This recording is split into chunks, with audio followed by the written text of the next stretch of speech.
Welcome to the 5th episode of the But I'm Knitting podcast. My name is Ramona. I'm a knitter from Toronto, and welcome to my corner of the crafting world. For a title today, it was just in my head. It was going to be, yes, to die for. That's what it is, to die for, D-Y-E. You'll see later on as to the reason why. So this week, you could find me on Ravelry as Mona Lee 81. You could find me on Instagram as Rome_Raven, and you can find my show notes and blog at butimknitting.blogspot.ca. All in one go. I'm so proud of myself. So today, it's only because I always end up drinking this before I end up doing a podcast episode, but you guys never see me drinking. French vanilla, Tim Hortons.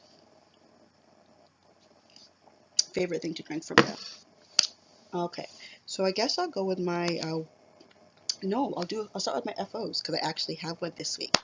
I finished my socks, my self-striping socks that I called La Marche.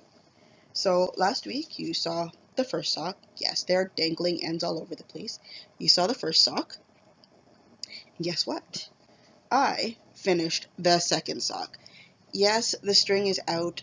There's a story behind that. I went to my friend's house, and while I was there, I realized I forgot my notions bag, which has my little darning needle and everything like that. So until I can get another one, which probably won't be till Thursday, this piece is going to stick out.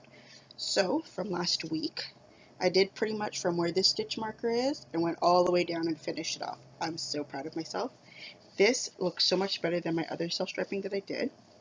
So as you can see there, this one was dyed with Kool-Aid. I actually think the base of it was a yarn from Michaels. It was by Lion's Brand in the colorway Marshmallow, and I just looked at it and said, yeah, this is perfect for attempting to dye stuff myself. So that's what this yarn is. And up here, this is Woolme's AL13. Yes, that's what it is. So Woolme's Twin AL13. So that is it. And I have a completed pair of socks. So I gotta go put these on Ravelry because I haven't updated it yet with the final pictures or even the fact that I haven't finished it, but I will get to that. And it's another one for my box of socks, for my brown bag sock club, and all the other sock things going on. That's the only thing that I actually have finished. Whip-wise, well, let's see. It's not as nice whip-wise. I have the socks from, these are the Strangling Vine socks by Karen Burr, who is a designer. I'm using the Vomise Footsie Pandora. There we go. Yeah, so it's Vomise in her Pandora base on the colorway. No, on the Footsie base, and the colorway is called Pandora. That's all I've done. So where you see where the stitch marker is, I probably did about 5 or 6 rows if I'm even that lucky. Not much. The heels and cuffs on these ones are going to be the Woolme's Twin and AL13. See it right there.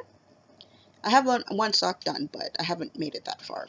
So my other work in progress is even more pathetic. And this is for the my modified rye socks from Tin Can Knits. The yarn is Knit Picks Hawthorne in the colorway the Pearl. I can never keep it straight. And you see where that stitch marker is? Yeah, only reason it's not on the actual needle is because it would interfere with the knitting the row. I even packed these with me this morning to go on the bus to go to work, and I still did nothing. But hey, I did finish a pair of socks. My other whip is for the sweater for the Summer Sweater Knit Along, hosted by the Canadian knitter, and you would think by now I would learn all the names, but I can't remember it. If you look on her Ravelry group, it's on there. It's like one of the first posts. So this is the Easy Lace Shoulder Top by Gabrielle Falone. Yes, I got it all off the top of my head. I didn't actually write down any notes for me today, so this is just off the top of my head. So I managed to get so far all of the ribbing, and I did about 20 rows of the body for the front of it. So I got a long way to go, but I'm still pretty proud of my work considering it's all just knit, purl, knit, purl. over and over and over again. So there's that. This one is, the yarn is by, I don't remember. Hold on a second. I got that information. I will pull it up on my tablet. And since easy lace shoulder top. Okay, so this red is from Pagewood Farm, Glacier Bay, in the colorway Cape Cod Cranberry. I got this in a sock club a few years back, and I never used it for socks, but I really like the color, so I'm really happy I held on to that. So it's gonna, for the design is actually a 2-color sweater, but I'm gonna be doing it in 3. I don't know how long it's gonna go before I put in my next colors, but once I get to those, I guess I'll show you. I think that's it for actual whips and finished objects. Oh, I really don't have as much today as I thought I would. Oh well. So I guess I can go on to my other yay moment. And the reason for my my dyeing name. So last week I said I was going to dye a skein of yarn, and I was excited to do it. I went beyond my own expectations. So just one moment while I take these out and make it easier to deal with. Okay, well, I guess you can call these like kind of like stash enhancements. Kind of. Might as well, because I couldn't go out and go buy anything. So one of the first things I did, well, no, not one of the first things, one of the last things I did, is I ran out of citric acid after dyeing last week. So I bought myself a jar of citric acid at the grocery store. That's happy me. I can actually get to continue without my stuff smelling like vinegar when it comes to dyeing it. So what I have done for this week, I dyed 6 skeins of yarn. Let's go over them. So there's this one. I don't know if you can see it properly. Oh yeah, that's a good one. So it is like a mid-tone purple with gray stripes. So it's actually really nice. This is the first one I did in self-striping.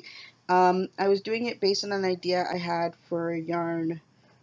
Actually, if I tell you the name, it's called Reporter Extraordinaire. That's what I call it. It's based on Iris from The Flash. I adore that show. So what my plan was for it, I don't know why, but every time I looked at her, I thought of the color purple. I was actually aiming originally for a darker purple than this, but first try turned out pretty good, and I just may leave it like this.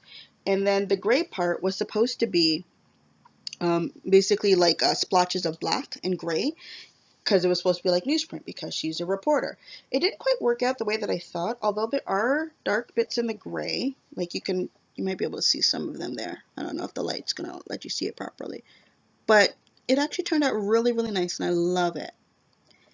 And because of that, when I was watching what the gray was doing, or the black was doing, it gave me an idea. Let me try another thing.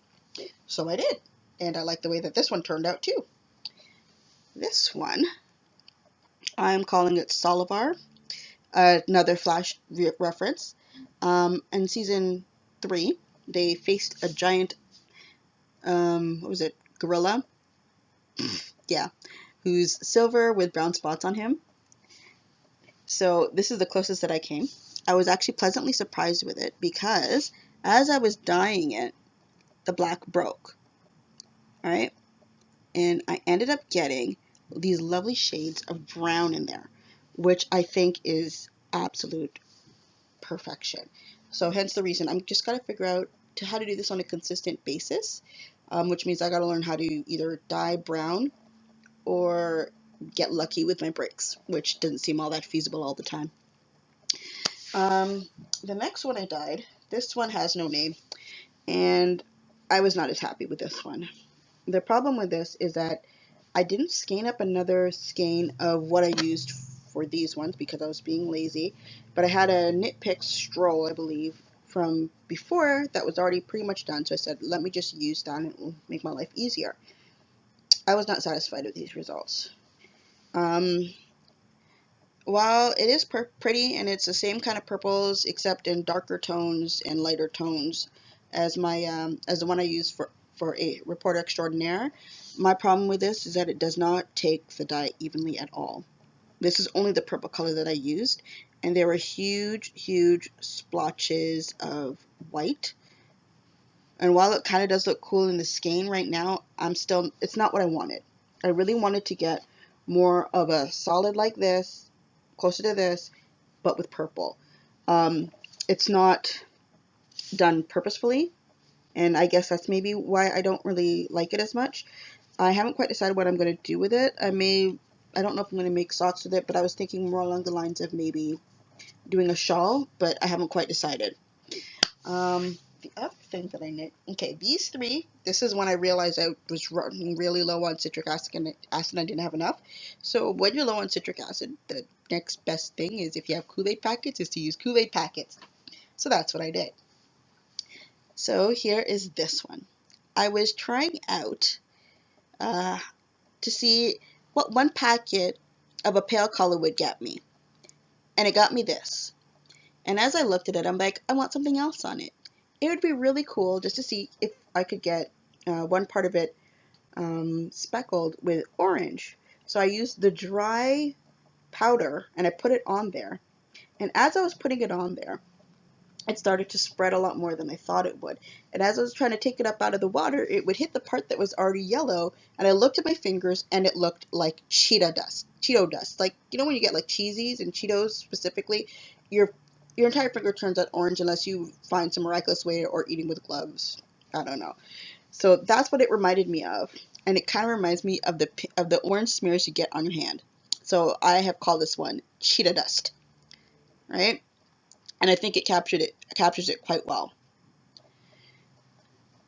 So I decided, of course, let's continue going on with this whole depth thing. I think it was because I was watching the Pro Bug from 10,000 Stitches when she was doing her Kool-Aid tutorial. It never occurred to me just to change up the amount of packets that I use. So that's what I did with this one. I was hoping for a pink, but it didn't quite turn out pink, but I do like the color. It is this one. This one turned out really nice. I haven't quite decided what I'm going to do with it yet. So for this one, I used 4 packets of cherry. That's what I had, that's what I used. And it turned out really red. Not red, it turned out really nice. I was actually hoping for a pink, but I don't know if Kool-Aid really has a pink anything. Maybe they might with strawberries, but I didn't see that packet at the stores when I went, so I made do with what I have, and I like the way that this turned out. This turned out really nice. The last skein I dyed was another play with depths of shade, and I used just 1 packet of orange to see how this turned out. This is so pretty. I looked at this, and I was so happy with it, to the point that I wanted to dye another one, and I'm probably going to do that later on today. So with this one, yeah, it turned out so pretty. It's a really nice peach, right? It's not that pale. It's a little bit darker. Could be that I don't know why it's like that, but it's a bit darker, or at least it looks like it to me. So of course, as soon as my aunt came home, no, as soon as I finished them and they're all skeined up, I ran upstairs with my cousin and I showed her everything I did. And she was all excited because she's currently at home because she had knee surgery just the other day. And so she looked at everything and said she'd like to claim this one. And because I had plans in my head for this, that means I have to dye another one. But it's simple enough, I can do this again myself. So Cheetah Dust has been claimed. I showed it to my aunt, who didn't want to look at it originally because she said, oh, I saw it on Instagram. Yeah, it's all nice. And then she actually looked at them, and then she decided she was going to try and claim this one again. And I said, and my cousin's like, no, Mom, you can't have this. I've already claimed this one. So she decided to pick this one. So that means I have to make another one again, because my plan for these was to make a shawl. I haven't quite exactly decided what I was going to do, but I was thinking of doing The Doodler by Stephen West. I know everybody's doing your Find Your Fade, but eventually I'll get around to it. But The Doodler appealed for me from way back, from when I first saw it, and I didn't have any money to buy the pattern, but eventually I'll get to it. But so one of the colors I was definitely going to use was this one, my Solivar Gray, and I think the other one I had planned originally was probably this one, Cheeto Dust, and this one. I don't know. What do you think? Do you think the 3 of them can be used, or are like the last two just way too similar. I haven't quite decided. Mind you, I still haven't even gotten the pattern, so I don't even know where I'm going with this, but that was what I was looking for. Or we could do it with the purple, like that. I don't know. I haven't quite decided. I'll have to think about it some more. But I just know for certain these two colors are going in the shawl. Um, at this rate, though, as I'm going, I really feel like I need to go to the store again and buy more yarn because I'm going to run out very soon at this rate. I am enjoying myself far too much. I don't even know when I'm going to cast all of these on, but that's okay. It's called stash enhancement. We'll stick it in my little cubby hole and wait for when I have a time again to do it. Oh, that's good. Let's see. So what else do I have to do? Yeah, so I told you I went kind of nuts with the dyeing of the yarn. And I guess I'll just tell you about what happened to me in the past week. Um, at my, I'm trying to think. Yeah, we'll just go on about what happened to me on Saturday. It was Seniors Day at my church, and both of my parents fall into the seniors category. But what made the day amazing, my grandfather came and visited our church, and he sang. I love to hear my grandfather sing. I think he has one of the nicest voices I've ever heard, and for as long as I can remember, people have always been calling him the ancient voice because he's got that, I don't know, it's a real good depth to his voice. And on top of that, that day, I got to hear my dad sing. My dad loves to sing. I always, I always have fun telling him. They're like, yeah, you may think you sound good, but I think it's gifted generation. It went from grandpa to me, but no, he really does sound good. He plays instruments more than anything else. So I got to really, really hear my dad sing, and he was just wow. He did very, very well. They did a play on the Three Hebrew Boys, and they turned it into a full musical. So think of it as a bunch of 60 plus who put on a musical, which had songs that they had rewritten from stuff like The Sound of Music. They redid Isn't She Lovely by Stevie Wonder, about the vanity of it turned into a song about the vanity of a king. They redid, no, not Climb Every Mountain. The Hills Are Alive with the Sound of Music. They redid that, and it ended up being a song about a death threat. I was dying of laughter, but mind you, I saw them practicing, so it wasn't all that, new to me. But I thought it was absolutely hilarious. They really put their all into it, and it's one of those things that would make you excited to be a senior citizen, to join a group like that. Yeah, they had a great time. I enjoyed watching them. I enjoyed listening to them.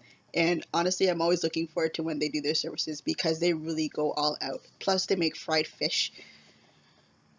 I'm telling you, if you ever have the opportunity and you actually like fish, go and try Jamaican fried fish with the onions, with the carrots, and it always has like a vinegary taste to it that is just delicious. Like, as far as I'm concerned, nobody can make fish as good as Jamaicans. Um, mind you, I could be biased because, it's food I grew up with, but it is so good. Um, I don't really have that much more for this week. Oh, and I gotta do an apology to Lynn and to Seema because apparently when I was on the weekend with them, I did not tell them that I started a podcast, and they both found out through the Two Tangled Skeins podcast, and even though Lynn is one of the hosts for that, yeah, so I do have a podcast. I make sure next time I VCan with you guys, I will make sure I announce it. The only thing is that I'm not usually good at bigging up myself, so to speak, so yeah, I will try and do that better for next time, okay? All right, it was nice talking to all y'all, and see you next time. Bye.